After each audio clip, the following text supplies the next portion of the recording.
Good morning and happy Friday. Hope everybody's doing well. I'm doing great.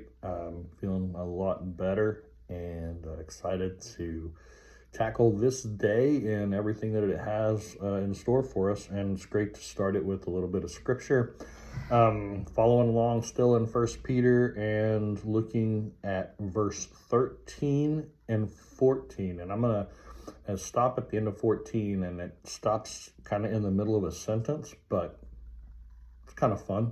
So I've got a reason for it. We're going to do that. So here's what First Peter 1, verse 13 and 14 says. Therefore, preparing your minds for action and being sober-minded, set your hope fully on the grace that will be brought to you at the revelation of Jesus Christ. As obedient children, do not be conformed to the passions of your former ignorance. And that's where we're going to end.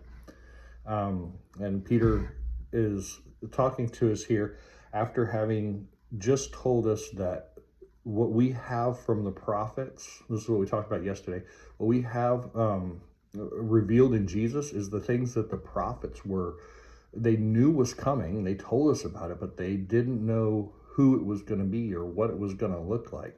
They just know the word that God gave them that they were to preach and they were to write down for us, and that the revelation of the Messiah in Jesus Christ was something that they longed to see, and something that even angels, it was a mystery angels longed to look into. But we have that revealed to us in the Word.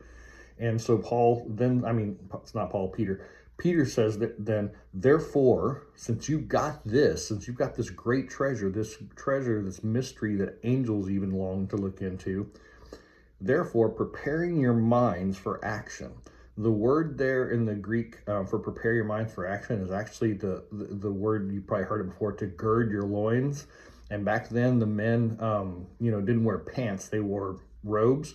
And if they had to actually get up and go and run somewhere, they would actually kind of reach down beneath their robe and grab the back of their robe and pull it up of the front. If you picture it's a dress, you grab the back hem and you pull it up around the front between your legs and tuck it into your belt, so that you kind of create pants almost out of the robe. And then you're prepared for action. You're prepared, if you're gonna have to scuffle or fight or run, you're prepared by girding your loins that way. And so this actually says to gird the loins of your mind, preparing your minds for action, getting your mind ready for action, and being sober-minded. Other translations might say being self-controlled, exhibiting self-control.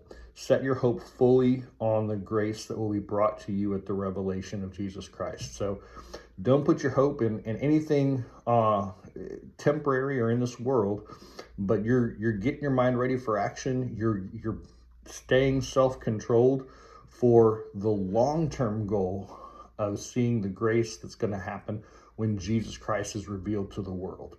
That's where your hope is, not in any short-term stuff. You're not just getting ready and staying sober-minded for the next paycheck or some temporary thing.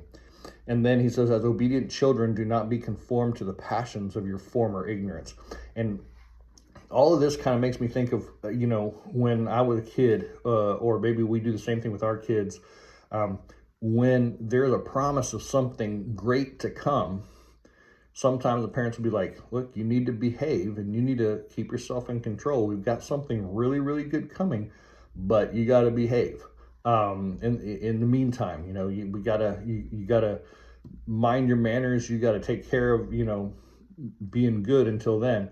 And it's almost the same thing that Peter's saying here. You stay sober-minded, stay aware, be a good little boy, be a good little girl, until the hope is revealed, until you get to see the grand Disneyland, until you get to see the big reveal. Keep your hope on that and let that hope move you to a greater obedience as children of the Father. So that's where we're at today.